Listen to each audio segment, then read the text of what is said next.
weight in the last week, but that would be telling a massive lie. No, this actually is just beautiful. So I went ahead and more or less dropped a paycheck in advance in the passion, Blizzard man. Gear store. Yeah, I think like there might have been one or two people in the chat going, "Oh my god, they get sent all this stuff for free." No, I just basically dropped a week's pay on this. Screw that. And I more or less bought everything I liked from the Blizzard Gear store relating to Overwatch. Behind the green screen, I've got the backpack and a couple of shirts. But most importantly, and I can't show it off right now because I'd have to go and dig it out, I have both the track jacket and The hoodie. gray one or the black one?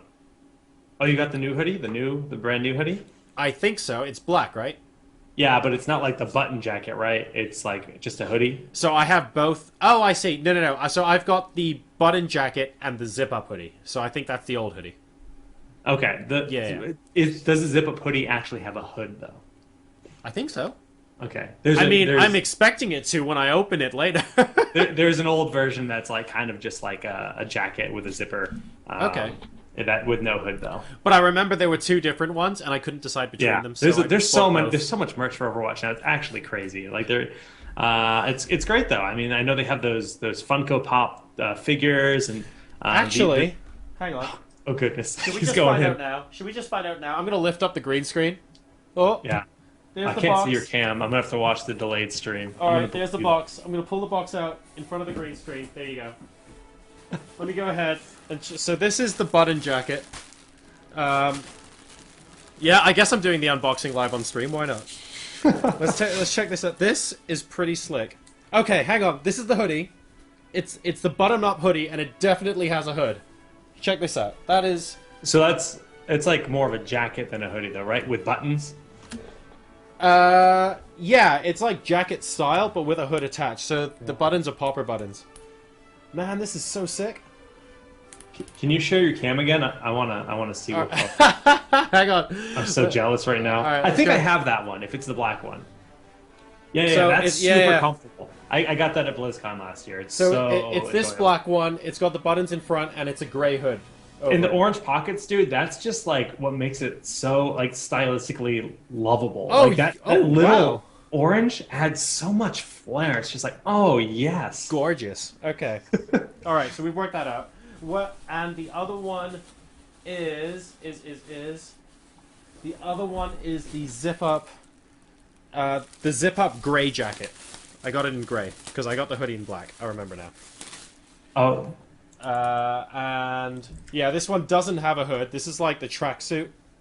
you literally have the two exact jackets I have, but there's a new one that's identical to that that actually has a hood. That's Oh, why. really? It's so, yeah, it's brand new. They just like released it. Ah, so happy. We're gonna give Blizzard that shout out. That's gear.blizzard.com, where if you guys want to spend your paychecks and all that swag too, they also have like some sweet keyboards and mice and I'm super poor now, but I don't even care. it's worth it. It's worth it. Oh dear. Maybe someone sees this and then like refunds the whole order. I suspect that won't happen. Shh. All right, we've got almost everyone in the lobby now, and I've just had to divulge how broke I am in order to delay the stream, but that's fine. We got there in the end. Hey man, Hey, there we go. Everyone's here.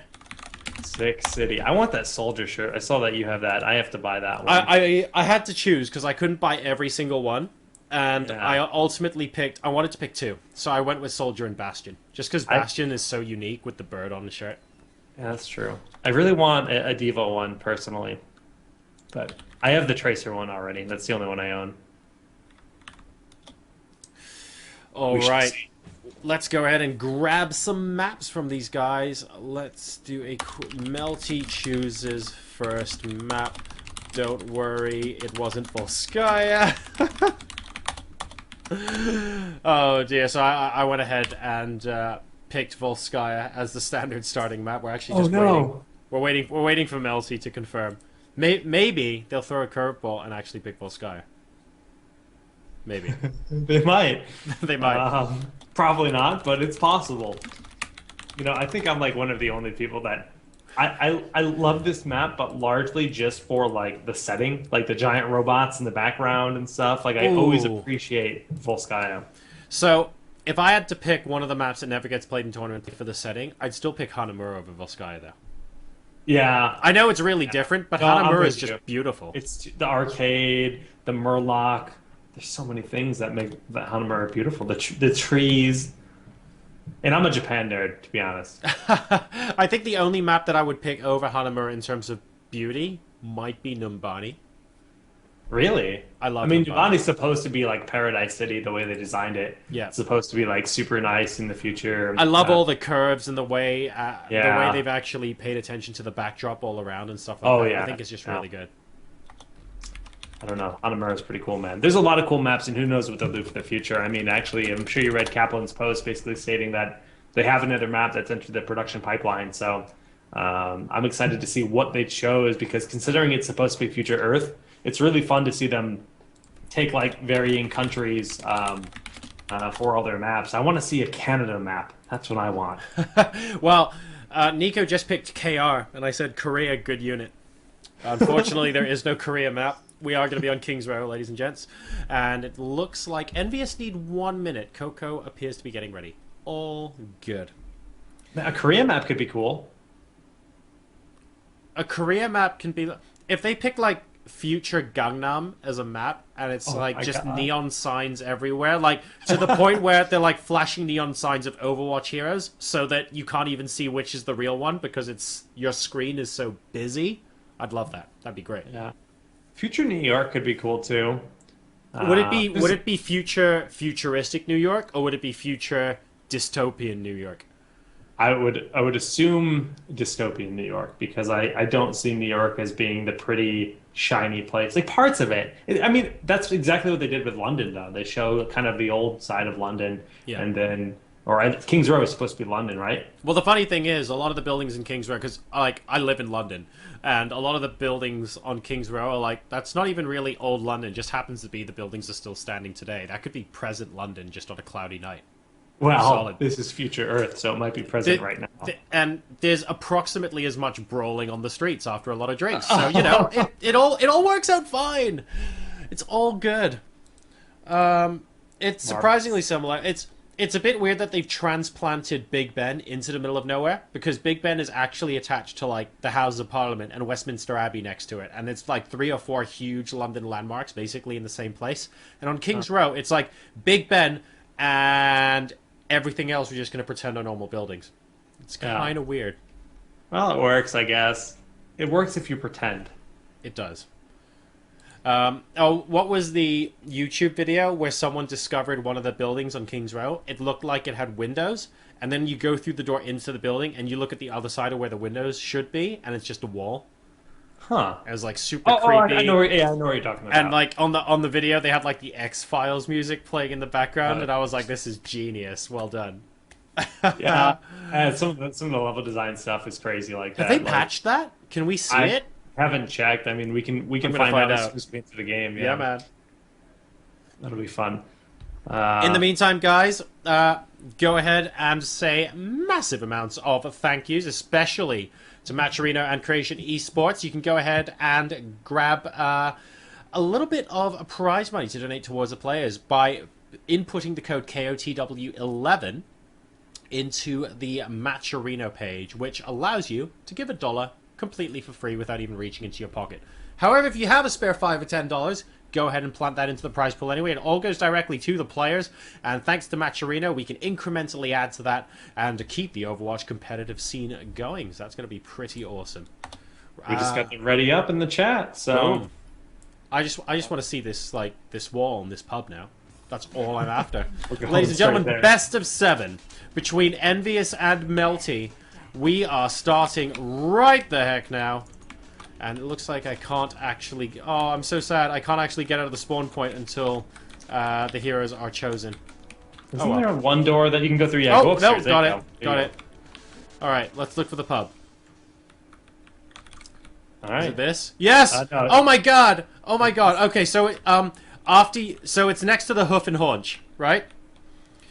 The so if you go past the first point, like where it becomes a payload, and you go to where the payload turns left. There's on the opposite side too, though. It's the same build. It's the same exact. It's place. the same So look building. right behind where you are. It's the same deal. Go in that house. You'll notice the same Oh thing. my god! This is so freaky! Where's Mulder and Scully? This is messed up. These windows are fake. This is like the real Orwellian future where everyone's actually... Everyone thinks this looks beautiful, but you go inside and actually everything's a prison. Straight up. Like, seriously, you're looking through those windows, it's like, oh, wow, I want to go sit into that pub, and it's like, not at all. It's like some dude's office. It's like, what? Why are there bookshelves in this, what supposedly should have been a pub? It's so misleading. I would be tilted if I walked into a building that did that to me. There are loads of, like, bookshelves in pubs, though. That is a thing. London's weird, man. No, man, it's awesome. They're like mainly there for old school decoration, but it's cool. Hang on a second. Cool. We have the Hanzo trick. They're moving out. We're starting now, ladies and gentlemen. And here go Hanzos on King's Row. Scatter arrow. Oh, and Board gets taken out. Dear, oh dear. That is a little bit awkward. They were not expecting that, and this is like an old school cheapo trick. Unfortunately, Melty getting caught out just a little bit by that tailspin, switching over to Farah now as we start on King's Row. Reaper trying to do a bit of damage. That, I believe, is Cabal, but he's not able at the moment to make too much of a dent. And EnVyUs have come out of the blocks exploding here. Yeah, Tailspin on the point is actually doing some huge damage. Actually gets up, shoots a nice big rocket up, not quite getting the kill on the opposing side. Pharaoh. There's only Bod and Dagun left at this point, and he's zoning both of them out. This point already getting to that first checkpoint on its ticker, and it's looking good here for Envy. Yeah, this is very, very good indeed. Taimu got a couple of kills in the middle of that melee as well, although we were watching Farah when that happened. So the first point has now been taken. He wants to see where... Oh, wow. Almost getting a shot off on Farah mid-air there. And we have the opposing team now, Melty, trying to come out in force to stop this attack. Moon holding the front there with Reinhardt. Yeah, but the shield's taken a lot of pressure right now. Actually ends up dropping it, realizing he just line of sight for the time being. Rebuild that. And yeah, look at this. They've got Bod just covering that right hallway in the top corner, making sure no one can come down there. And then the Reinhardt in the front, but the Dragon going forward. Not going to get anyone, it looks like. No, Taimu doing a good job of clearing the way for that, to be honest, because that does allow the payload up front just a little bit. But unfortunately, that's about it. Board now trying his best to pop in and do as much damage as he can. Internet Hulk, though, having absolutely none of it. He's popping around with Winston and says, I actually think you're not getting anywhere close to this. Yeah, well, we'll see. Envy has already made some good progress. Internet Hulk holding the side, diving into the sky right now, as we did hear the Earth Shredder go down on top of it. And the rain from above, going to be able to pick off Internet Hulk very nicely.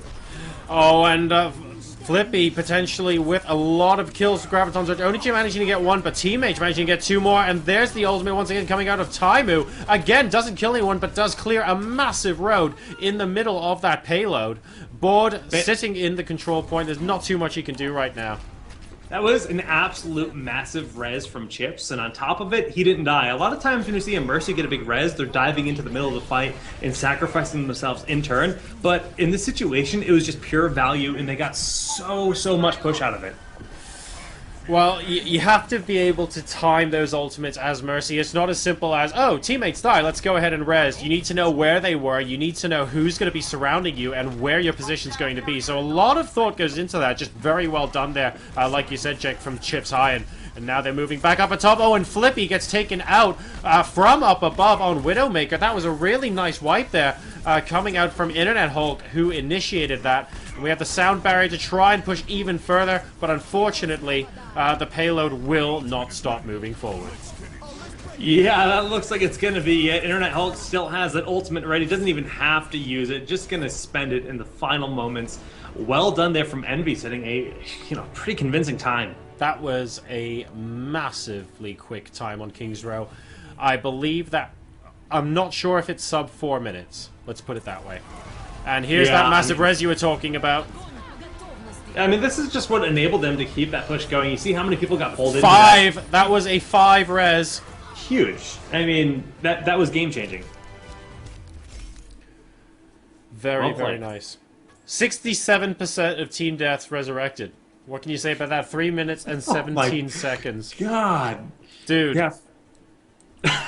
Dude. Envy's pretty good at this game. Turns out EnVyUs are pretty good at this game. Yeah. It's alright. 3-7... Is 3-7... 3:17 is not the fastest I've ever seen King's Road completed, but it might be the fastest I've seen King's Road completed in a game that I've cast. I think I've seen scrims that are slightly faster. But the absolute fastest physical time, if you just walked out and took the point straight away and moved, I think is something like 2 minutes 45. So, holy crap. Yeah, that's so very close to that too. I mean, we talked about the cheese that they opened up with, the 4 Hanzo just throwing scatter shots. The little things, like they immediately picked off that Pharah.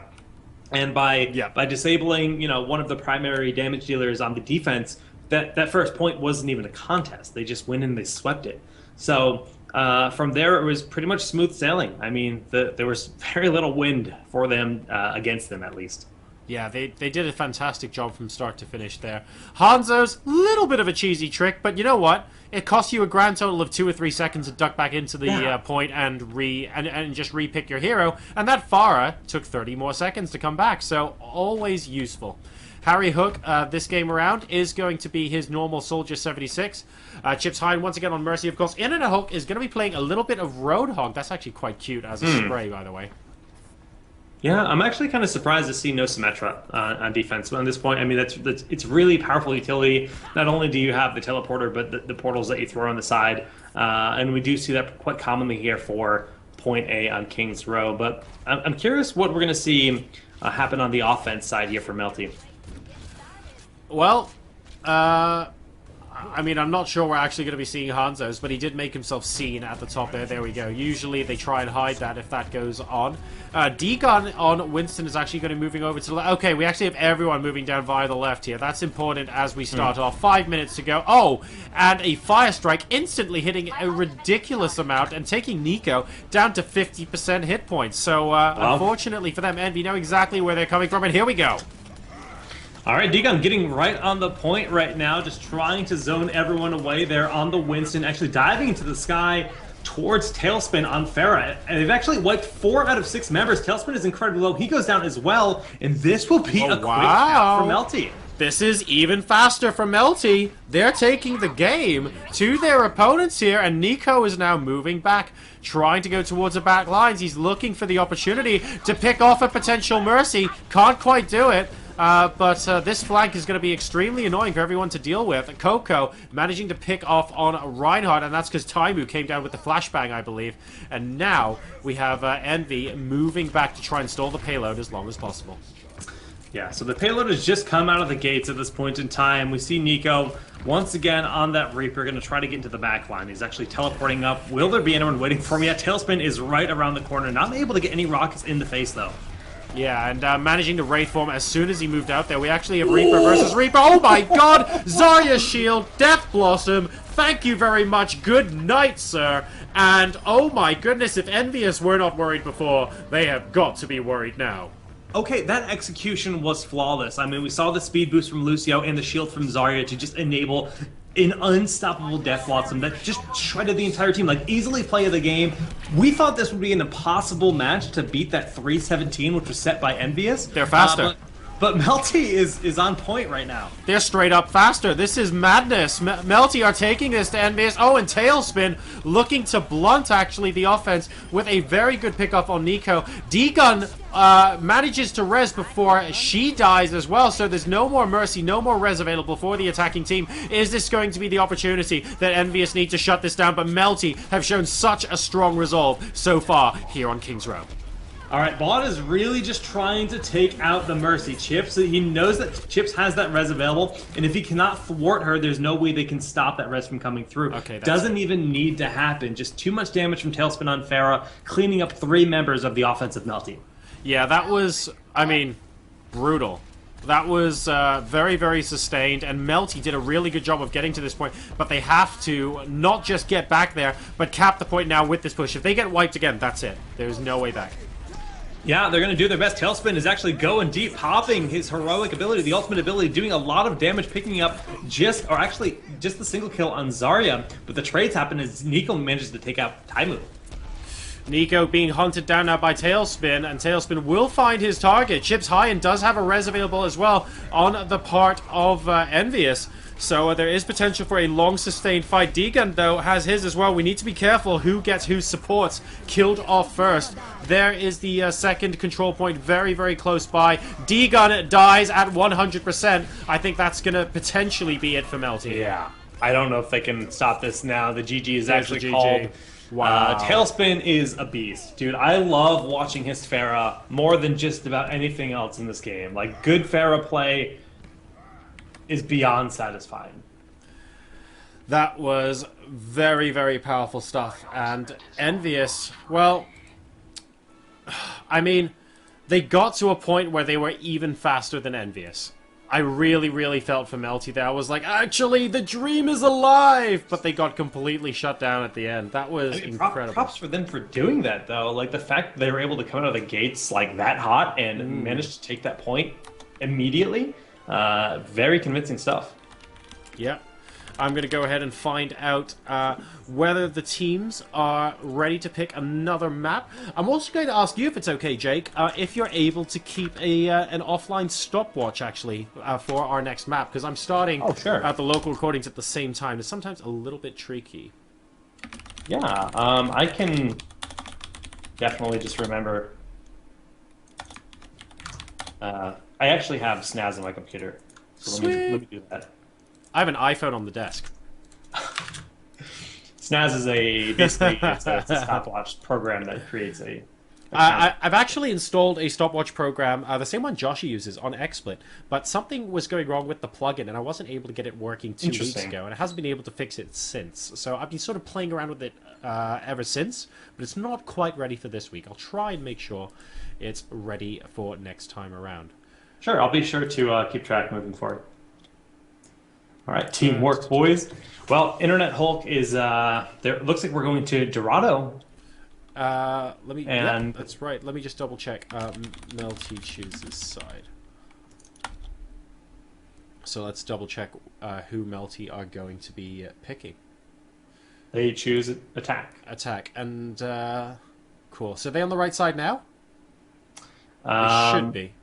Yeah, that's Melty on the right side. Yeah. Yep. So let's go ahead and make sure the teams are ready to hop into the game. I always expect the team on the left side to be attack, and it always confuses me. I mean, as someone who's relatively new to casting Overwatch, it just seems like, attack would be the left. There was this period of the game where there was a bug in the beta at one specific point where things got flipped around a little bit, and it really confused me. But that's hopefully not going to be happening here. Of course, we're now in the release of the game, so these bugs have all been squashed. It's just sometimes it's still difficult to get my head out of thinking that way. Let's go ahead and remove the time to beat as well. Yeah, because we are reset. This is game number 2, so Envy is currently sitting up 1-0 in this best of 7 series, which means it takes 4 maps total to win. Payload style, the better time basically secures you a victory here in this situation. And we're going to be seeing an attack on the side of Melty. So Melty is going to be the red team attacking here. Exactly right. And for the defense, we have Taimu on Bastion, which is always going to be such a treat to watch. Make sure you keep your eye on this guy. He's going to be joined by Internet Hulk, who is playing Roadhog, which is excellent. And he's got the shark skin. That skin is so good. Yeah, I love it. Shark skin is so good, by the way. In case you haven't seen it, there's the shark skin for Roadhog. Super tasty, as Internet Hulk is showing off right now. Tailspin on Pharah, and that is Lone Wolf Pharah over there. Harry Hook will be popping by on Lucio. So he quite likes his Soldier 76, but he's playing the support role this time on Dorado First Point, which is quite interesting. And I don't know if Flippy is going to be staying on Torbjorn. Something tells me maybe not. I kind of like Torbjorn for the initial point here, just because, like, if you can get that turret set in places, it can be annoying. There's a lot of corners where it becomes hard to respond to, but yeah, not going to be the case. It's definitely not an optimal hero to be playing, and Flippy is actually going to be on the Reaper. All right, now Nico is looking to get some sneaky damage done from behind on Genji. He's looking for shortcut. He wants to jump up there. Of course, if he gets up that yellow wall to the right-hand side, he can potentially go all the way to the back. Yeah. He's not looking to do that at the moment, though. He's sticking with his team broadly, and it looks like Envy are being given or rather are giving a little bit of room here, and just patiently waiting for Melty to pop forward. Yeah, you just want to wait until you have this choke point. It's so much harder to defend that forward position. If you go out and you get wiped, the payload could actually get capped. So it's never worth trying to defend it so deeply. And wow, Nico going onto the turret immediately. It's still standing with the heals, but no, he finally gets that triple hit. Now onto the Mercy, trying to pick her off in the back lines, but looks like she's a little bit too slippery. No, it does end up falling. Oh man, very, very nicely done there. Nico doing a lot for his team. Unfortunately, the rest of the team going down in the meantime, and that's going to mean that Melty aren't quite able to get the kind of damage that they really wanted done there. The rest of EnVyUs are now moving forward on top of the payload. Nico did such a good job, but sadly, the rest of the team wasn't quite able to support him there. And the payload is still exactly where EnVy wants it to be. It's at the choke point where they have the best defense. Tailspin on his Pharah, just waiting for someone to poke their head around, and with the power there from Mercy, is going to be hitting very, very hard. Yeah, this is... we just need to be patient and attack as a team is basically what has to happen on the part of Melty right now. Nico doing his best to be slightly annoying. Realistically, he's not about to take this on his own. He's just looking to see if he can get some free push. And there he goes. He's popped in. He's looking for Bastion. He does not want Bastion to survive at all. But he gets taken down very, very quickly indeed by Board. And, oh, there's the Sushi Blade coming out from him as well. So potential for an absolutely massive amount of individual skill. But he is finally going to go down and Tailspin, doing a lot of unanswered damage from the sky. That's pretty much the name of this series so far, is just Tailspin is not being responded to. They can't seem to be able to get a handle on him, and he's just putting too much DPS out for sure. The point has made very little progress from the initial push, and, you know, we just need to see Melty find something, find the actual synergy to push and take out Tailspin. And, well, I mean, we just need a little bit more of those hit scan here. Oh, hang on a second. There is the rocket barrage, managing to kill off just the one person. At the moment, though, there's only Board and Cabal alive on the side of Melty. He's going to get taken down by Coco. Board is on top of the point, but what good is that going to do when it's basically 6v1? He's dashing off to where there are health packs, so we'll be able to grab that. And it looks like, once again, we have a successful hold. And I have to say, Taimu at the moment, he's a big, big target on Bastion, but the rest of the team have been pulling their weight so, so well that it doesn't even matter. Yeah. Oh, At God. this point, I'm just really curious what Flippy's going to be able to do as that Widow. Taimu does end up falling pretty early in this fight. Widow is being, you know, kind of trying to be counter-sniped by just the skill shot, by the shots of everyone else. And he's going around looking for Tailspin, but now he has Internet Hulk on his case, so he just has to run. There's no running from a Winston. No, unfortunately not. Internet Hulk is doing a good job. He's doing a good job of waiting until the right moment to pounce. Because Winston, you can always just hop on in, and then they run away.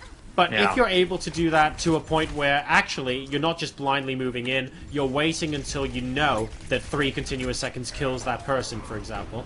Very, very patient. A big Earth Shatter right on the point here coming out, but everyone is pretty low. No one has actually fallen in this fight. You have to charge there from Moon, take it out. That's the third time he's done that to Taimu now. He's going Bastion hunting straight up. Moon is not afraid. Yeah, but they still have so much ground to cover. Only a minute left here to capture that point A. And I'm not sure if they have enough gas in the tank. Those ultimates, they do have a Death Blossom. If Nico can land that key Death Blossom, it might secure them this point. It might, but it's... I mean, they have got that ultimate. That is the only ultimate they've got available at the moment because Cabal has actually just used his sound barrier. This is actually a strong push, though, from Melty. They're going to be able to move away from the door. And there is the Death Blossom you were talking about from Nico. He didn't actually see anyone from Melty when he used it, but he went, I know you're all coming through this door. I'm going to activate now. I bet you're around the corner. And that gets him a double kill. I think he saw the Lucio, but that was it. And he got the double, which was really good. They had just picked off the Winston. The Winston bubble had been spent, so there's no possible response in that situation because he knew Coco wouldn't have been on the point yet. So nicely done, just knowing that he would guarantee the point for his team. But they have a lot of ground to cover here going into the second checkpoint. He comes just a little bit out of his comfort zone now, does Internet Hulk as Soldier 76, picking off Flippy very, very comfortably indeed. Yeah. And both Coco and Chips High now have their ultimates available. Oh, and with a damage jam 76 as well. This defense is potentially looking very, very strong. Ouch! On behalf of EnVyUs. Yeah, I mean, they're all back in Come on, base Flippy. regrouping here. Tracer actually goes deep and throws out her pulse bomb. Doesn't actually end up confirming a kill, unfortunately. But at this point, I'm not sold on the Widow. I mean, I know Flippy is so worried about Tailspin and wants to make the Widow work. We're just not seeing that the value come through. Well, he's managing to land his shots. I mean, Flippy is doing very, very well, it has to be said. And now that his team are pushing underneath, it's going to make it more difficult for EnVyUs to focus on Flippy because there's this massive target and a massive ball of bullets coming at them from below. So that's really good. But he's not getting the kills he needs. And I think that's really the, at the end of the day, that's what counts. Right. It's like it's just the balance change. It feels like if the balance changes weren't there, he'd probably be getting the kills. He's very close every time, it seems, but not quite enough. But Nico going in up here to the top, trying to take out that Mercy. Always that critical target. So close to doing so, but has to back away. Oh, and Reinhardt going ahead and charging away. Cabal managing to pick him off, though. And he is a little bit offside. Oh, hang on a second. That's Internet Hulk, actually, with Tactical Visor. And he's going to take one kill off on board. He's looking for Flippy. He finds Flippy. There's a massive res coming out from Melty, and he's going to have to duck away. Not able to do so. And now Melty are potentially back in the game, but Flippy going down. That's not too much of a problem as long as everyone else stays with the attack, though. Yeah, right now we actually have Nico and Vaude going deep. Nico popping his ultimate right now, going deep in, but no, Coco and crew managed to take him out. Very, very nicely done. I mean, if he got another couple of chops off with that Dragon Blade, that could have been potentially catastrophic here. And now it's becoming a little bit more of a brawl, and we are significantly closer to the spawn point of EnVyUs. So I feel like they're going to have an easier time here defending. I'm not 100% certain this can work. On the side of Melty, I feel like they're going to have to regroup one more time. Yeah, I mean, it feels like you said, they're getting close. They managed to take out Internet Hulk, which is a big win, you know, for that defense. The res coming out, though, for the offense. At this point, Melty is poised to get it. I don't know, man. Taimu can do an awful lot on Tracer. Okay, now with the sound barrier as well, it's looking a lot more likely. Taimu has an awful lot of unanswered damage right now. There's a pulse bomb. If that takes out board, it doesn't because he manages to use Primal Rage just in time. And that might end up making the difference here. But D-Guns gets taken down. Yeah. I told you, never underestimate Taimu. Seriously, man, he is going to town. Dragon Blade once again being cast. It does not matter. Genji is lights out. Flippy is incredibly low as well. He's going to end up falling. And Taimu chasing Cabal away, just making sure they get nowhere near this payload during the last 10 seconds. And he now has the ultimate already. Yeah, I just think, when I said, I'm not so sure Melty can do this, why? Because Taimu's alive and somewhere on the map. That is basically what happened there. He chucks up the pulse bomb in celebration. Classy. Classy. Yeah, man, that was very well played. I guess you're right. Never underestimate Taimu, but Tailspin, he made the plays happen, especially early on. He held the grounds. The aerial battles, they were in his favor. Actually, does he get Mercy in this play too? Oh my goodness. He's looking for it. He's looking for it. Yeah, he does. Oh gosh. I think he ended up getting Genji as well. Envy, holding the second point before it gets captured. Did it get captured? It did, right? The second point did not get captured. Okay. No. So Dorado match time was 8 minutes. You're right, because time went out. So 8 minutes exactly here. And technically it would be the time when they captured the first point that would have mattered. So now the question is, can EnVyUs capture the second point? Yep. This is, I mean, so far I have to say, this has looked more one-sided than I thought it would be. EnVyUs are just sublime. And Melty are a very, very good team here. But I mean, you know, at the end of the day, I would say Melty Reunited is also a really good match to watch. And I guess after what EnVyUs did to Reunited, there's a certain extent of, maybe we should have expected this coming. But I almost didn't want to expect it coming because I'm looking forward to, and I did meet Melty as well at TakeOver. They are a bunch of very, very lovely guys. So I'm kind of rooting for them a little bit, not gonna lie. Hey man, it's always good to root for the underdogs. I mean, this is their time to prove that they can, you know, come out. But the best part about this is like, you know, it's high level play. They're learning every single matchup. They're getting the adjustments, and even if they don't manage to be the victors here, I guarantee you it's going to help them power up and be better at the game. Just better understanding of how to dismantle Envy moving forward.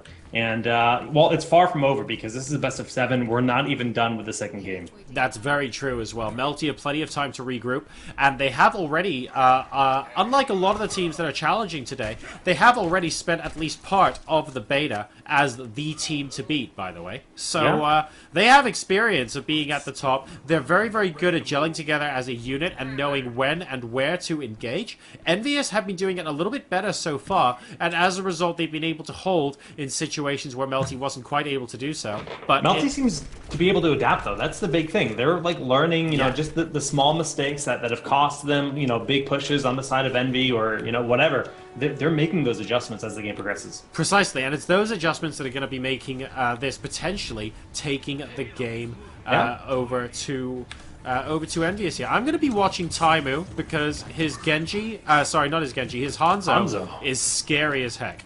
So I'm really looking forward to see what he does. It's a rare treat to be able to watch, you know, offensive Hanzo too. Hanzo in general doesn't see a ton of play in competitive. And oh my god! He saw it for like the briefest glimpse, shot his arrow, and then left, knowing it would be a headshot, basically. But we have Harry Hook coming in from behind on Tracer as well, so this is going to be worth watching. He is really wow, cat amongst the pigeons over here in the back. He's causing absolute chaos, and this is a fantastic start, actually, for Harry Hook. Yeah, Harry Hook actually confirms Cabal as well. That's actually 5 members down, and I think it was just Flippy on Widow that was still standing. So they're going to probably get this payload delivered already. Well, back in my day, I'll have you know. But no, they're doing a tremendous job. That is the first checkpoint. I don't know why we have a GG coming out of these guys, because the first checkpoint was taken. Well, the second checkpoint was never taken. Oh, so, yeah, because they've just taken the first checkpoint faster, of course. Yeah, so that's going to be it. GG. And Dorado goes the way of EnVyUs, who take a 2-0 lead. Wow. Just like that. I mean, that's the you know, stopwatch rule set. Sometimes your match is just over like that if you defend properly. And Envy having that incredible defense for the second point, clutching it out before the Overwatch could go through. They just did that one push, even with Hanzo. Do you have an opinion, actually, on the stopwatch rules in general and what you think? Do you think that there's potentially another mode out there that maybe we haven't discovered yet that could be better for this? You know, I've thought about it a ton, and we've talked about it a lot in the podcast we do every week, and I honestly think it's the fairest ruling. Like, right now, it's not always the most... Like, for us to be able to know intuitively whether or not they won XYZ, that's the biggest problem with it. If the game did the actual stopwatch in itself, I think it is the ideal format, just considering, you know, you need to respect the competition before anything else, right? What is the fairest way to judge a match? What is the fairest way to judge a scenario? I think stopwatch is that. So I think it should be the future for Overwatch. I would like for there to be some sort of option in custom games so that when a tournament chooses to do stopwatch or anything else for that matter, there is a way to end the game early and still have like the end game screen and play of the game. I don't know. Yeah, I mean, they just need to basically put stopwatch in the game, like straight up. Like, I agree. And once they do that, I think we'll be in a great situation. But all these scenarios where it's like, you know, having to memorize the time and all this stuff when you don't have a dedicated, you know, admin that's basically able to track that for you. It's a lot of resources to do, especially for online events. I mean, even for like some of the lands, if you look at like Agents Rising, some of the rule sets that they were doing was like a point system. And I found that personally to be infinitely more confusing than an actual stopwatch system. But like that's designed to alleviate the necessity of remembering each and every little point's time. The in-game chat at the moment's kind of funny. I don't even know why I'm participating in this conversation. Fiber diet? It's all about the high fiber diet, man. And if you're on stream and you're not understanding, that's a good thing right now. Let's just put it this way. One of the players has taken a bathroom break, and one thing led to another, and now chat is... This is looking more like... Oh, this is looking more like Twitch chat. What's going on? Stop. It's alright. We're on Stream Me. We have cool Overwatch emoticons, actually. I really do like the Overwatch emotes. And I like how you can sort of import and upload your own. That's pretty slick. Yeah, well, it looks like we're actually ready. So that fiber is paying off, making it quick. I'm just gonna double check that both teams are ready.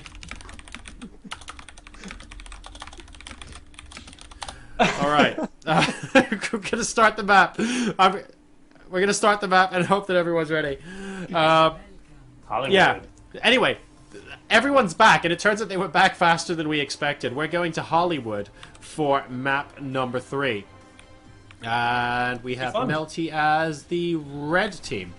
So the colors on the overlay are correct, but the teams are technically on the other side. That's all good. It's the... so just make sure you follow the colors. They are absolutely right. Yeah, Melty in the red. Gonna be seeing what they can do, see what they can set for a time, or if they can set a time at all, because Envy has been kind of controlling this match so far. I've only just read... I've just started reading the menu in the cinema. Popcorn. It starts with large, extra large, super large, and mega large, and everything's $100. This is so good. This is actually so amazing. Oh, peanut butter nachos.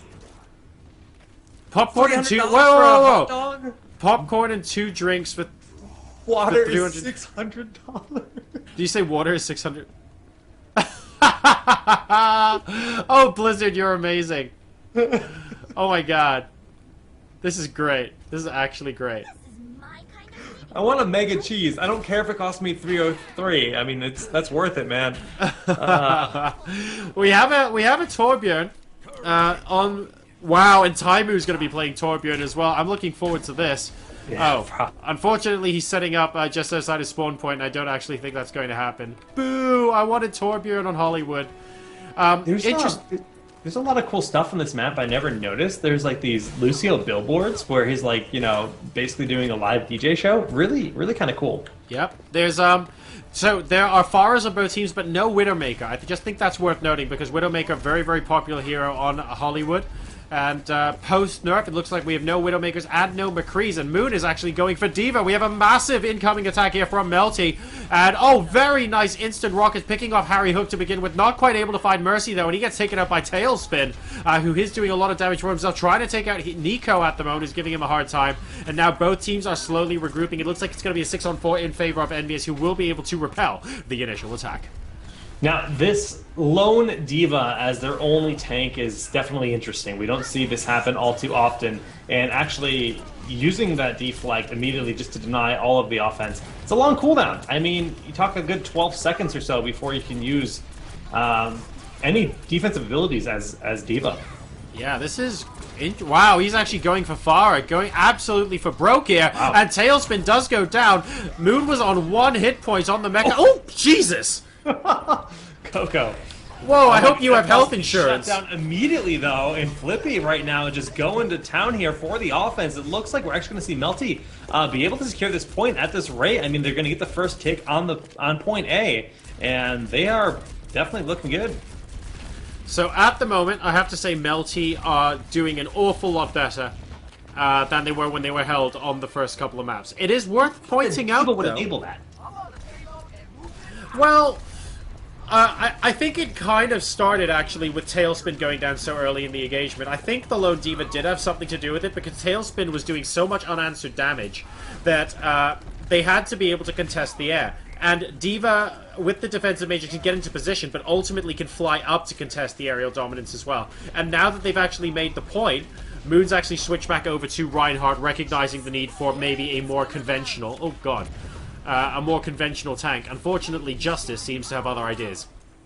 Okay, D-Gun just actually gets the res there for a couple members, but we have Bod trying to get a range from above, but with very little success, and it looks like Envy will be holding for this push. And that does mean as well that the res was used for D-Gun, but the team is basically getting pushed back now as well. So there's going to be a res advantage for EnVyUs. Chips Hyan already has his res available, for example.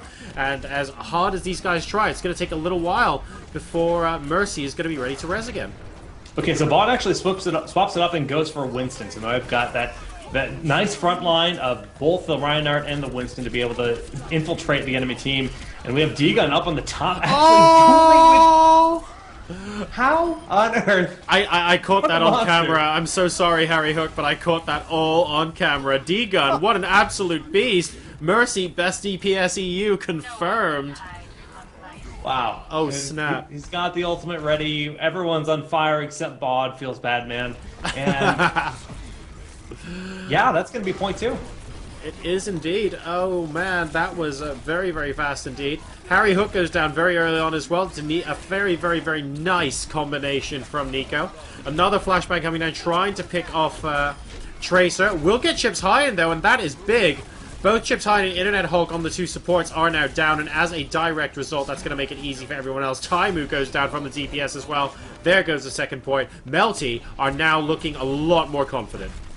Yeah, dude, D-Gun is playing like a god right now. I've just been watching his feed all game long, and he is everywhere. He's actually going toe-to-toe with tracers, soldiers, it doesn't matter. He's not afraid of anyone. And honestly, ever since they just swapped up their composition to be this double tank, double warrior with the McCree and the Widow, they look great. I mean, they're just shredding through Envy. They're doing a fantastic job, and you're right, a lot of that is down to Mercy just playing so well. Soldier 76 coming to pick me off. What happens if I kill you first, bro? Not exactly something that EnVyUs are currently planning on. Tailspin, though, I have to say, he's doing a good job of hanging back, not getting too involved in the front line, and just patiently doing a lot of DPS from behind. And I think that's exactly what he needs to do here. Yeah, and actually, Coco just always gets those like mega value charges. Pinning a ultimated bod into the wall, that was their Winston. He basically wasted his ultimate ability for that offensive push. Got very little value out of it. We do see that Nico's casting High Noon. He has the potential to get one. He's not taking it. Okay. Gonna save. Yeah, he saved was the 50%. Exactly. You might as well cancel and wait. Oh, and here we go. That is an excellent flashback out on Internet Hulk. And Lucio goes down very early on in this engagement. A lot of damage being done by McCree, but perhaps not quite enough. Tailspin manages to pick off McCree in that duel, forcing the res as well out from Melty as they continue to try and push their way in here. They're doing a pretty good job so far, but they do have to make sure they regroup because the tank isn't there. Yeah, Chips also just played like a god. We're seeing some really powerful Mercy play in this game so far. I don't know how he kept Tailspin up that long. He enabled Tailspin to do so much, and that's what a good Mercy is for. She just makes your DPS insanely valuable in the scenarios, and now she has the res ready once again. Board now coming in, trying to do a bit of damage from up top. We have a High Noon being plonked down as well. Nico once again trying to get a bit of damage in, looking for it. Manages to get one off on Winston, but unfortunately in Primal Rage form, that just makes it matter. Yeah, no, it really doesn't matter. But we see Winston going deep right now. He actually picks up a couple kills, and that's just going to really set Envy up for a long pushback on this payload. It got very close to that final completion point, but at this point, Melty's had a lot of their progress erased. Yeah, this seems to be a little bit of a story for Melty, actually. Starting really strong, getting held at the last. D-Gun goes down to Tailspin very early on in that engagement, and he had a res available as well. So unfortunately, that's going to basically mean a reset for Melty. And this looks very similar to King's Row. Start very strongly, get held at the last. They need to find a way to break out of this right now. They need to adapt. Yeah, but unfortunately for them, Envy starting to just stockpile a lot of those ultimates. Nico looking for a couple eyes, gets no one. Very unfortunate. The Earthshredder coming down. Coco going to town per usual. He actually ends up getting a beautiful kill right there, but he's actually ends up falling to Nico. Or no, he gets Nico, excuse me. A lot of heroes going down. Both sides, I think, with the res is being used right now, but unfortunately, when all the dust settles, it once again is a 6v3 numbers game in favor of EnVyUs as Taimu goes ahead and takes out Bod. I mean, what do these guys really have to do? Why is it that Melty starts so strongly and then fade? I don't even know. Like it finds like they lose momentum momentum like they're thwarted once. They just kind of cool off a little bit too much. They had like some cool compositions going. They keep trying to change it to find that moment. They were seeing great value with McCree and Widow, but they've now got Reaper and Soldier 76, and Reaper using the Death Blossom, trying to get something done. Only gets the one kill in Internet Hulk. Not really going to be enough. Tailspin does end up falling to D-Gun, which is nice, but now we have Harry Hook just kind of going in with the Winston, trying to make something happen. And I think he will be able to here because, frankly, the team's a little bit fragmented on the part of Melty. Cabal is able to actually get things moving just a little bit more. Great but defense. Together with Maud, that was a very quick fight thanks to a good Earth Shatter coming out of Coco there. Yeah, and Harry Hook even chasing, everyone out of the point once again. Envy and kind of, just getting to the offensive side of that choke point here for the final stretch on Hollywood. We see Nico has his visor ready. He's going to pop that ultimate with a flank. He needs to get mega value, and he's going to do his best right now. Well, there goes the tactical visor. And he gets taken up by Tailspin, instantly targeted there. Tailspin, oh my god, getting Cabal and Moon in the same shot as well. Once again, getting shut down. 1 minute and 15 seconds left. And there really isn't that much time right now for Melty to mount a successful attack. I like Nico's switch from McCree onto Soldier 76. We actually are bored now. Moving off of Farah onto Zarya as well. So there's a little bit more potential sustain. There's some good shielding and potentially some good long-term prospects for Melty in this push. But that's basically because we need to see this push succeed for them. We also saw Cabal go to Bastion, and he set up for the very first time and immediately got killed. Oh, I can't see Bastion being the right choice here. Right, it's like in the situation where you manage to get behind your Reinhardt and you make something happen, great. But his Reinhardt shield wasn't even up yet, and he just did absolutely nothing with the Bastion push, and then just swaps to Lucio. Like those kind of plays where you swap to a hero, you do nothing, and then you swap to a different hero, Lucio in this case.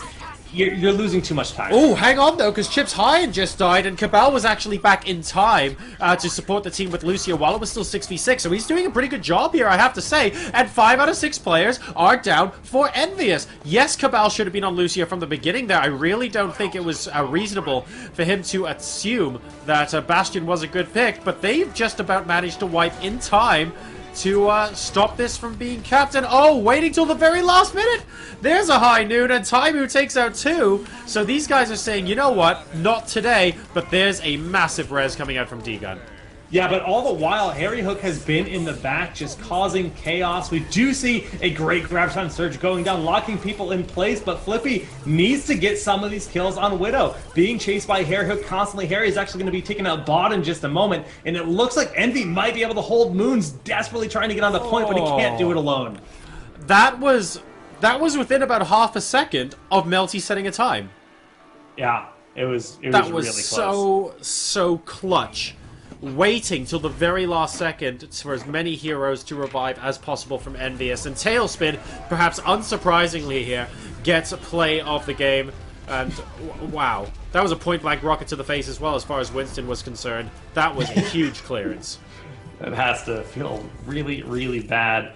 How many games is Tailspin going to get play of the game? Because it seems like he usually gets it. I reckon he'll get at least one more.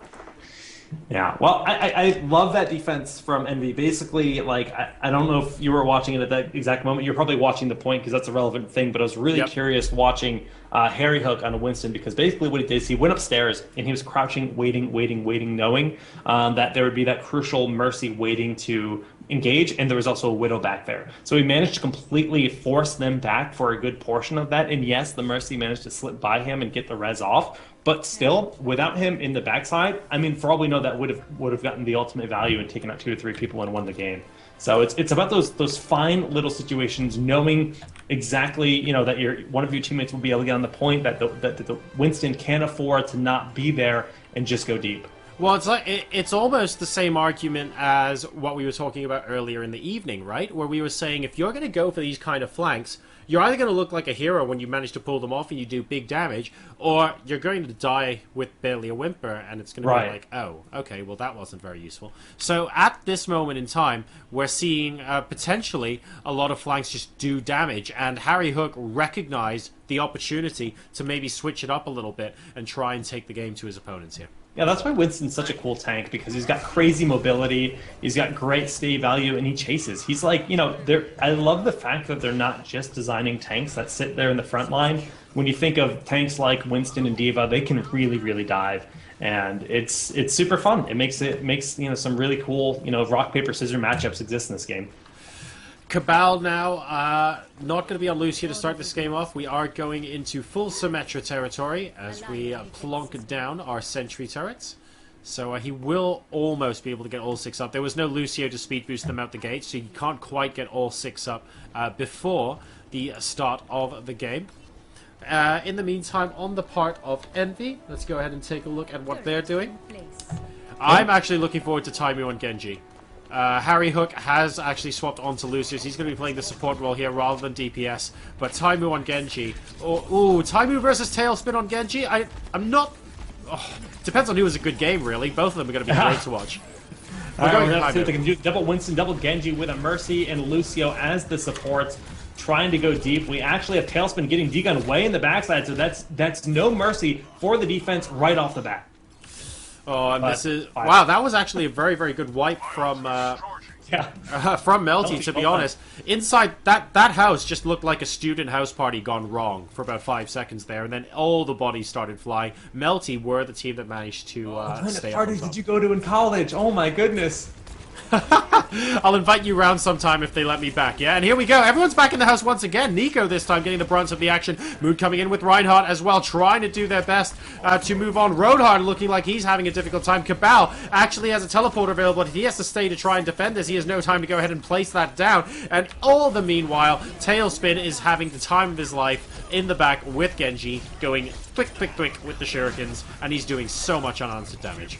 It's such a big deal that Tailspin was able to deny Symmetra from ever having the comfortability to put down a teleporter, right? That's what Melty needs. They need the teleporter. They need to be able to get back to the point quickly. And although the ultimate's, like, the charge is there, they just can't do it. So we actually even see that he swapped off the Symmetra. Right, now this is important because basically we need to make sure they don't insta-grab the second point. If they do, then EnVyUs are going to straight up win. Because it's going to be a 3-0. Because don't forget, the last point wasn't captured, so they just need to be a little bit faster. And yeah, this is going to be very, very tricky, actually, for Melty to prevent. But they're doing a good job of hanging back, being patient. Oh, Hook whiffed a little bit there, but with the right idea. Just patiently allowing the payload a couple of extra inches so that they don't have as far to come if they do end up having to respawn. Wow, Flippy with a nice snipe there, getting Tailspin, trying to thwart this push a little bit, stall it out. Like you said, if they capture this point a little bit too quickly, it can be problematic. We still have the double Winston, double Genji on the table. They have not changed up anything about their composition, but 4 or 5 out of 6 of those ultimate abilities are now ready for Envy. Oh, and here we go. A massive attack coming up here, and we have Tailspin with the Sushi Blade. Popping on in, looking to slice and dice. Roadhog is trying to heal his way out of it. Manages to actually grab him by the hook. And that will be enough. There's a revive. Are we going to see an insta-snipe? We are not quite from Widowmaker here. And Cabal comes with the sound barrier to give them just a little bit more in terms of longevity to try and wipe EnVyUs here. It's 6v5, now 5v5. It's anybody's match.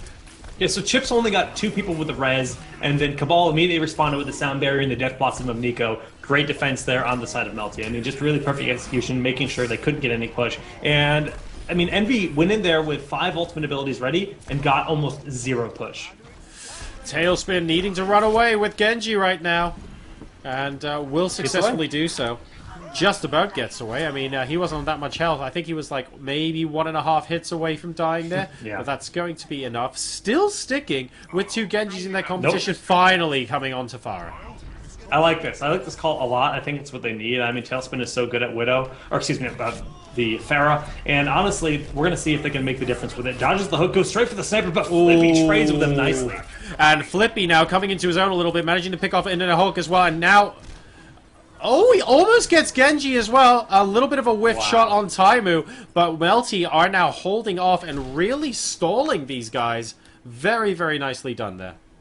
Yeah, I mean, only 4 minutes left to even get to this next point, and I would go as far to say I don't remember the exact time. Unfortunately, I forgot to mark it down, but I really do think that they've held long enough. So now it becomes a question. Well, if they held long enough, it then becomes a question of whether or not EnVyUs can complete the map. Yeah, right. And they're going to have an opportunity to do that, of course. So we'll see. Oh, and that is an excellent initiation, though. We have Cabal once again with Sound Barrier looking to provide Melty with just enough sustain to keep hold of the point here. Nico getting very, very low board with the whole hog potentially available, and that's a lot of justice coming out from Tailspin, who gets a couple of kills and forces the res. Yeah, triple res going down there. Very nicely done there on the side of D-Gun, who ends up falling to Tailspin just moments after. but Tailspin is still going uncontested. Like, for a long while, we were seeing great defensive response from Widow, just denying Tailspin all of this damage that he does in all of these games, but that's no longer on the table. Flippy is now playing as the Soldier, and it just doesn't seem to be getting the same kind of shutdown. Yeah, it's a bit tricky because Soldier does do a much better job of constant sustained damage compared to the Widowmaker.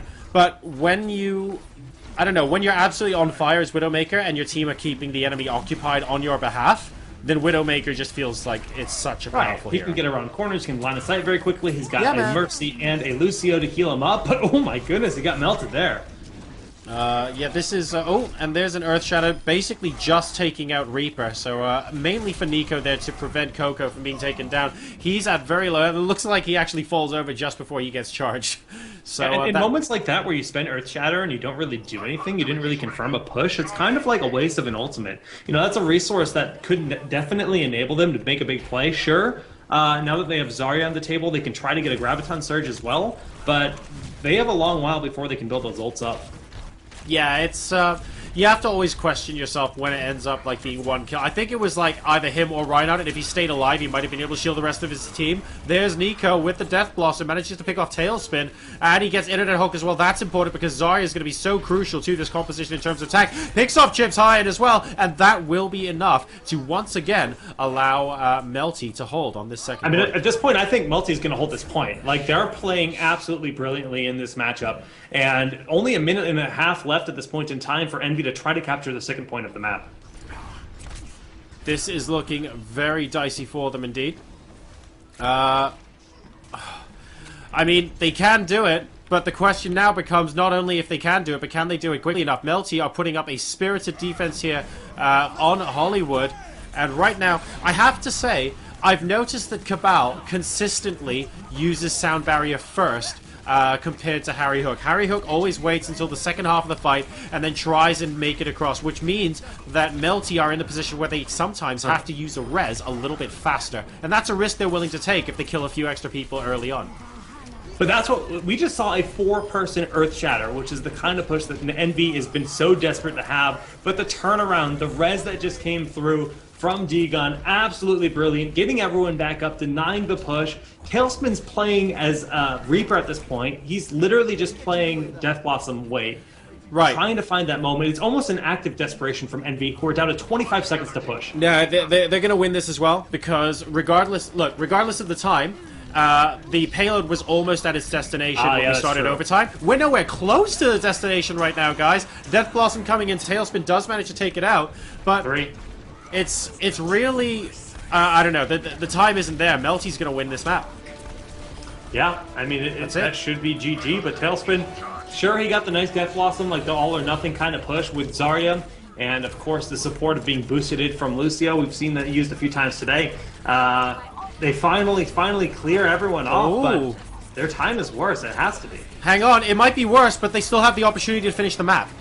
So they're going for the entire map finish now, is what they're going for. So if they're able to get this payload to the point and they're able to complete the map as well, there is still a chance for EnVyUs to take this. But this would be quite something. Internet Hulk, though, at the moment, is going beast mode. What on earth happened there? Melty, so close to just finishing up quickly, now have to rely on them holding on the last point. It doesn't matter if they're slower, they just need to hold it. It's almost certain that EnVyUs are going to be slower than Melty if they get held. EnVyUs just need to complete.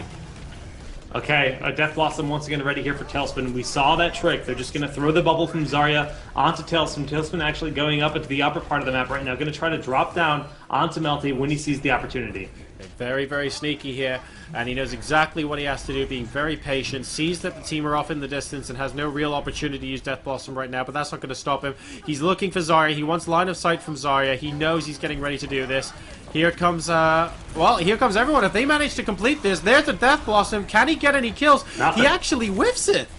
There was a sound barrier that had just gone down, and line of sight on most of it. I think maybe 2 of the connections of the sound barrier might have hit members of Melty in that situation. Just really not the money heroic they wanted.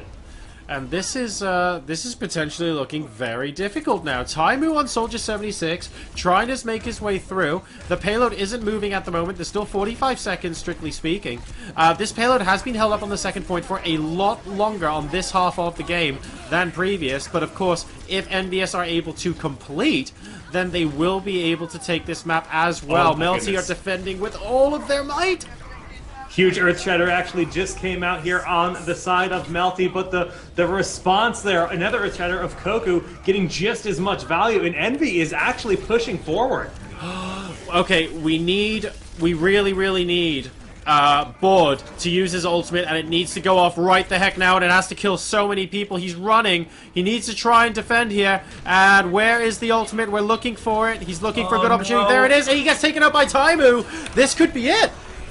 Moon with a beautiful charge going in. Tailspin trying to get the Death Blossom, but the shield from Reinhardt almost enough. Flippy sitting there on Diva, gonna end up losing his mech, and Cabal sitting on top of that left truck, just dropping that sound barrier of desperation. They need to force them off the point. All 6 members are alive for Envy. They're going in hard. Ultimates are ready there. Graviton Surge. Oh my god. There it goes, pulling everyone in. This might be it. Envy might have won the map.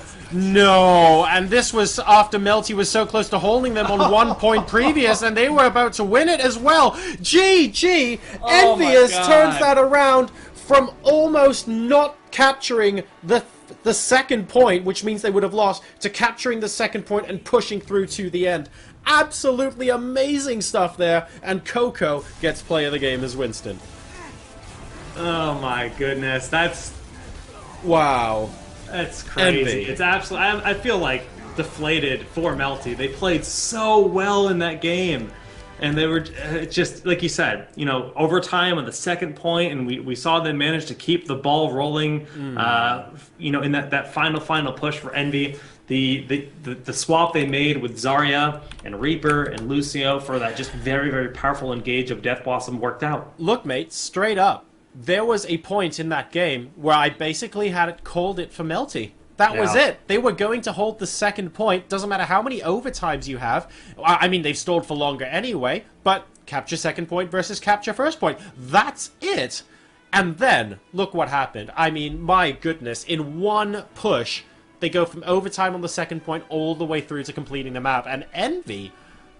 this was supposed to be a 2-1. Melty was supposed to be coming back. And Envy said, no, we're closing this out now. Jeez. Which means we've got one more map, and it's going to be, well, at least one more map. Whoa, it's going to be whoa. Yeah, slow down. We'll see. One more win will seal the deal for Envy, but of course Melty can turn it around. That was... I did not see that coming, and I loved it. Oh, They want to attack? Yep. Yeah, okay. So we're going to be seeing Melty on attack, and it's going to be... Yeah. Let's go ahead and swap that round. It's so confusing that the blue side is attack in the lobby. It's because and a different player said attack as well. I see.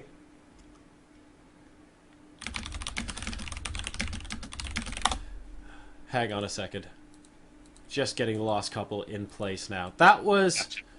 Man, that was the first time in an Overwatch game where I was completely convinced one team had won it. And then... Yeah. Hey, you know, that's just the power of the synergies that exist between a few heroes. You know, basically that push was game-winning. That one Reaper finally catching them off guard. The few hero swaps they made. We saw Tailspin start on Genji, and then it went Pharah, and ultimately ended up on Reaper, and that, you know, seemed to be the magic that they needed to make it all happen, because it enabled them to do so much at the end. Oh dear. Cabal's having a go at me now. It's because you're almost 30. When you get old, these things happen. The teams confused me for a second. I ended up swapping half of them around. It was like, hang on a second, that's not what I'm supposed to be doing here. We're fine. We're going into Nimbani potentially for what might be our final game here. That was like... That game was the definition of sick hold from Envy to just hold on there and power through that map. I mean, just wow. It was impressive, to say the least, and we're gonna have to see if Melty can turn it up because they're down. This is their final game or their final chance to turn things around for them because it's a best of 7, 3-0 right now in favor of Envy. Envy can close it out. Tournament point for them. I guess. I mean, is it exhibition point or is it tournament point? Because really, this is like a weekly show match in a lot of ways. We'll go with match point. Match point. Yeah, there we There you go. go. Neutral. Super easy. But this could end up being another 4-0. I have to say, it's a 4-0 that should have been a 2-1 at this point. Yeah, I agree. 3-0. Deacon loves 3-0. Doritos. So Well. I'm a little bit surprised. This was a 3-0 that was supposed to be a 2-1. And the players are having a little bit of light-hearted banter in the chat right now. Now, if we take a look at the attacking side, we have got Melty with Flippy currently on Bastion. I suspect that's going to end up that must end up changing. Surely that must end up changing. We'll see in just a second. Board is moving on to Soldier 76 on the basically Captain America skin. And let's take a look at how these guys are setting up. So Internet Hulk and Taimu, both the tanks, hiding themselves behind the corner. They're waiting to surprise potential opponents. Tailspin behind as the damage dealer. These guys are just sitting back and chilling out. I actually think we're gonna get a real Torbjorn. Yeah, man. Okay. So, Coco in this position is actually quite good. A lot of the time, the turret gets placed next to that middle pillar. But today, it actually got placed next to the poster. So normally, it gets placed around this point, so the players on the left-hand side can't actually attack it. So Coco is actually choosing to put his turret a little bit further towards the edge, so that you have to be a bit more committed to get line of sight. And it's a pretty popular point for those Torbjorns to go ahead and try and get a couple of free kills. Yeah, so far so good. And of course, if Coco manages to stay alive for a while, he can start giving that armor to his teams. He's actually throwing one over to Mercy right now, getting him armored up, ready for the next oncoming push. We'll see what they can do with this offensive Bastion. It's definitely unique. Yeah, I thought Flippy was switching off of Bastion. Basically, if he's able to actually get to a point where he can set up, like now, and he runs in, and he gets killed off. That's exactly... I mean... The bubble was too late. I mean, he was dead before the bubble even went down. And is that a full team wipe? It's going to be a full team wipe. That is a team kill. Yeah, so that... we needed the bubble. We needed a bit more in terms of... And don't forget, the turret has a reaction time of approximately 0. It's going to start shooting at you the moment you get out there. So if you even take a little bit extra damage, that's really important damage to Bastion. Because while he's setting up, he does 0. So you just need to buy him those 2 or 3 seconds. And his team just didn't buy him anything there at all. Yeah, and that's why. But we get Flippy and Widow now. Yeah. Yay! I like Flippy and Widow. Much more logical. They tried to make it happen. Now we'll see what Flippy can actually do on the Widow. Just going to try to find some nice snipes from afar. Widow can be very powerful here, but Winston loves to hunt windows. That's for sure. And Harry Hook now. I think Harry Hook is going to end up being the MVP, potentially, of this next push. Because he's going to be able to sit back. Nobody is within touching distance of him, because he's got the turret to protect him on the left-hand side. And all he's doing is just doing loads and loads of sustained damage. Oh my goodness, what an excellent backhanded kill on D-Gun there. I can tell you, the Mercy was not expecting that. Dear, oh dear, Harry Hook is absolutely on it. Yeah, just denying them safety from pretty much any location on that Soldier 76. Right now, Envy's just looking dominant. 2 minutes and a half left for Melty to try to make something happen here for the first point on Numbani. But now, Numbani... we're all soldiers now. We've got 4 soldiers on the board here for Melty. We are all soldiers now. I mean... I guess they might as well give this a go. So they're going to have an awful lot of sustain in their attack and potentially an awful lot of healing as well. But if there's any burst damage coming out here, I'm looking at Tailspin to shut this the heck down. There's the Justice. And unfortunately, that completely gets shut down at the door while they can heal each other. Oh my god. Oh my god, a res while we were right in the middle of 2 Soldier 76s, but Tailspin manages to get away and taking one of them in the process. And Harry Hook's just been comfortably sitting behind at this super range, just applying ridiculous damage during all of this. Like, he's never once left his little perch, he's just been waiting. And the moment they poke their heads out, Jesus. He's just shredding people. This is ridiculous. Oh, and it's Soldier versus Soldier. Unfortunately, only one of them had a heal on, and as a result, Harry Hook's going to be taking out Flippy as well. What on earth can Melty do? It doesn't look like the soldiers are going to hack it, so Nico now is going to be trying a little bit of McCree. You know what? I honestly think that's not going to work as well as Soldier. Yeah. Unless he has an ult already available. Yeah, he's at 23%. He's got a lot of building to do. Like you said, there's damage fall off when it comes from afar on McCree, so Yeah. I don't know exactly how much value he's going to get. It looks like Vaughn has crashed mid-match. There's no kind of pause, unfortunate. unfortunately. No, there isn't, and they're just going to have to play on as well.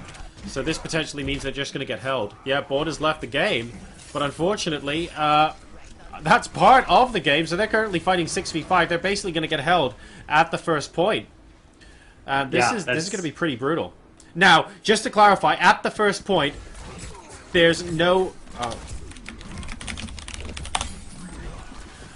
there's no real one team is faster than the other criteria when it's on the first point. So just to clarify, if both teams fail to capture the first point, Numbani is declared a 0-0 draw. Okay. Because otherwise it's like, whose Tracer sat on the point for longer, you know? It's like, there's no real point to do that. So what we might have to do is we might have to remake the lobby and patiently wait for Board to come back in. That's really unfortunate, but I mean, with less than a minute left to go until, sadly, the map was going to be over. When they said, I think it was 54 seconds left on that point, and at that point it's just like... you know, if it was 50 seconds into the game, then sure, we can regame. That's like reasonable. But... And Torbjorn, like Bastion, gets play the game by default. Fact. look at those little bullets. Look at them wee bullets. Pew, his gun hits a little too hard, man. He's like... That's pretty I good, don't know. actually. He's a fun hero, though. I enjoy him. That's my guilty pleasure. Alright, so Melty... at a match time of exactly 5 minutes, conveniently, failed to take the first point against EnVyUs. But Numbani first point is... I have seen draws on Numbani 3 times in casted matches, because the first point is quite hard to take. It is fairly open. It has similar characteristics, actually, even though it's... because you have to capture point before it becomes a payload map. It has some similar characteristics to Hanamura. Oh, I see what you're saying. Massive open square that you have to stand on, and you can get shot at in multiple angles. It's true. It's true. It's there's a lot of crossfire for sure. We're moving back into the lobby. Yeah, we got to get Bod back in here, and there we go. Then we'll be on our way. It sounds like his game is back up, which is good. So it won't be a long delay of any form. Yeah, Bod's actually already back in the game. I like how Melty is rocking 2 bunnies, or 4 bunnies and 2 Doge, the Diva, and then the Pharah, I guess. Doge or Doge? I've heard both. I actually don't know. Are the teams the right way around this time? Hang on. Yes, because we've got EnVyUs attacking now. It's fine. Oh, hang on. D-Gun says, wait, I'm waiting. Nobody move. Hands up. Let's hope Bod's game hasn't crashed again. No, it should be okay. Or disconnected, or whatever situation. Are we waiting? Are we waiting for Bod to confirm that he's here? Basically. Let us know. This has been pretty rough for Melty, and I really feel for them on Hollywood. I think that Melty deserved to claw back 2-1. And I feel like the gap between Melty and EnVyUs has been a lot closer than the gap between Vape Nation and EnVyUs. And to an extent, I'm almost tempted to argue, especially in Hollywood, the gap might have been closer than Reunited EnVyUs.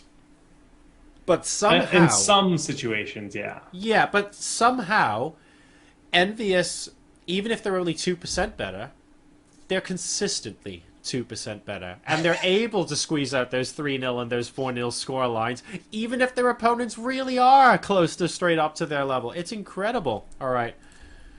I've had a go. Yeah. So we're going. Like we're hopping on in. So this is potentially it. If MV can capture that first point, it's over. I mean, that's now, it. the first point is notoriously hard to capture on Numbani. Right. I've just realized as well, who the hell furnished this room? Oh my god. It feels like an airport. Is it? It's a train Oh, station, sorry. right? I'm looking at the spawn point of you're the on the other other side. team. And this is like Alice in Wonderland meets I don't know, like a really weird Windows screensaver. This is... You have to have an ego the size of Texas to... Oh my good golly gosh, this is just... I'm sorry, guys, this is straight up disgusting. So I'm in the process of potentially moving soon. So if you take a look at Melty now, where they just came out from, you go back, you can see the blue room. And this is like a club/disco gone bad. Seriously. It's 200 years later, guys. We thought you had better taste by now. Come on, come on! And Board is going to be taking over Torbjorn duties. Yeah, I mean, I'm actually really curious to see if it's going to be single hero this time around. No, Coco Internet Hulk both looking like they're going to rock for Winston. Like you said, it's a hard point to break. Those Winstons can dive. With that, especially with Bod on the Torbjorn, really, that's their priority, is to get to that Torbjorn. Well, that appears to be the first death of the game, as Moo kills himself by jumping off the end of the map and is going to have to run back to the defense point, but I'm sure it's okay. So, rip Winston. That was the quickest competitive Overwatch game I've seen a death in my life. That, I think, is official now. Oh no, he's going to be a little late. But, well, no, he's fine. He's fine, he's okay. But that was actually the quickest death I've seen in a cast match now. I'm pretty sure that's official. Pre-gate death. I mean, that's setting the new standards. Yep. Moon. Definitely setting that standard. Right. So we have a couple of... They're dead immediately. No way. We have a couple of very early takes on the point here. Harry Hook trying to keep them occupied with Lucio. Are we actually going to see this get done very, very quickly indeed? Taimu coming over the... Oh my god.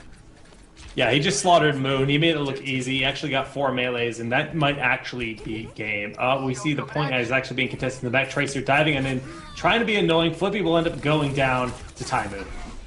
Oh, and we have Tracer Heaven. Here we go. Are they actually going to be able to hold? This is actually getting quite entertaining, but this is already desperation coming on the bottom of Melty. And that's it. Bod goes down, and he's going to end up flying on Go forward. Moon! And there we go. We have the GG. The first point is catch. Now, that was very quick. I was not expecting that. Wow, wow, wow.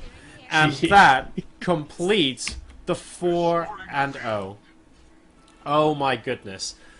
Numbani first point is supposed to be a very difficult point to take, and I have to say, EnVyUs just executed that, like, close to perfectly. That was beautiful. So, I'm afraid there's nothing more to add to that. Melty maybe getting a little bit of the short end of the stick on Hollywood, but, to give credit where it's due, EnVyUs also produced, like, possibly some of the most amazing back-from-the-death heroics I've seen attacking on Hollywood. Yeah, I mean, just the way that they swapped up their composition and made it work. And like you said, just those final pushes, the exec synergies, knowing exactly how to respond, you know, on the defense and offense. EnVy has a really strong understanding of the game, and they seem to be very flexible when it comes to just essentially adjusting the way that they're composed for every single point on every map. I mean, they don't look. I don't see a weakness in their gameplay. No, it was. They were solid all round.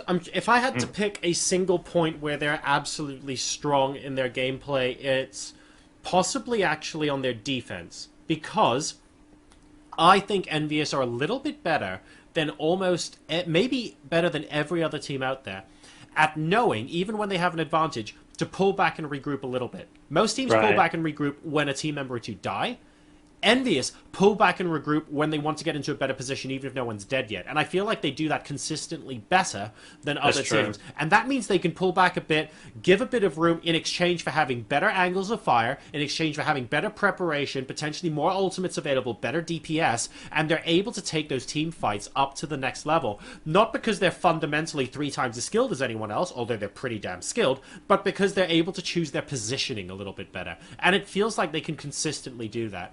And I think, I honestly think that's the one thing I consistently see from Envy that I don't necessarily see from some of our other pro teams.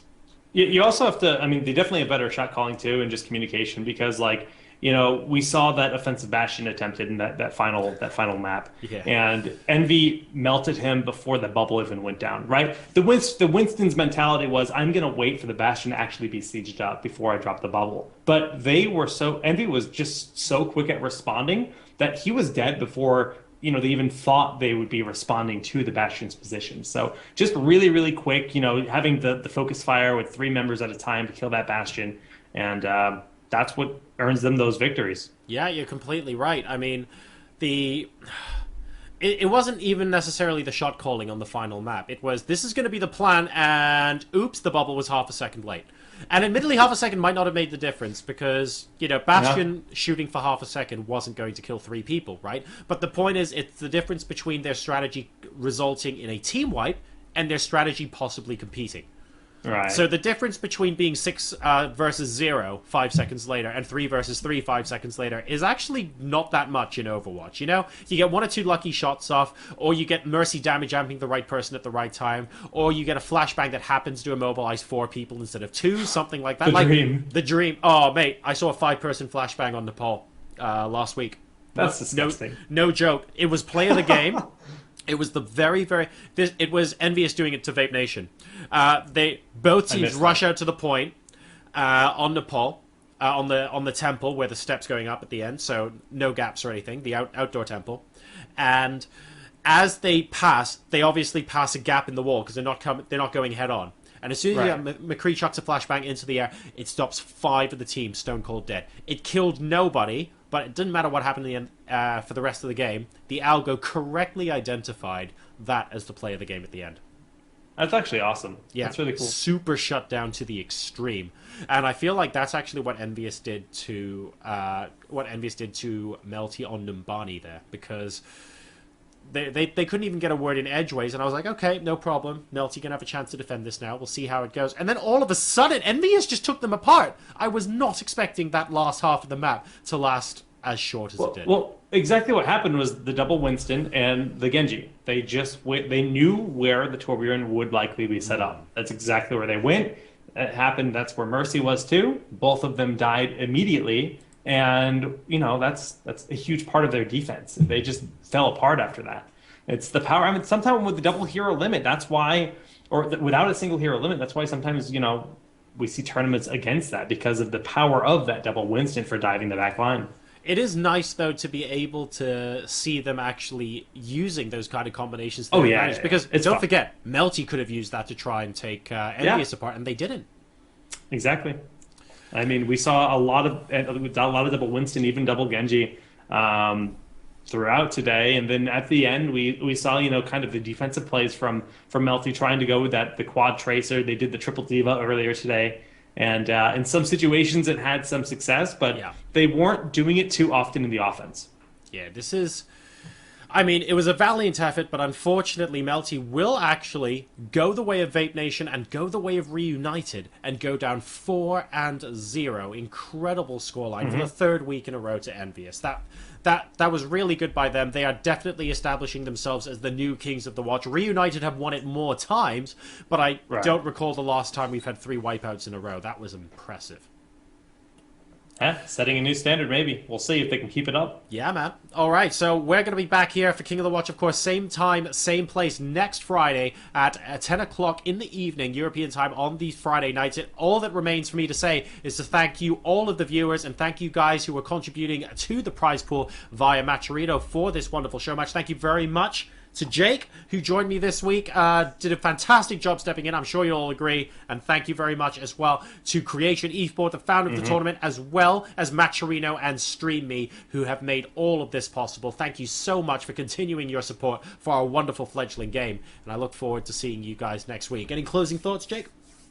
Thanks so much for having me. And one of my earlier Overwatch casts was a lot of fun. And it's a pleasure, man.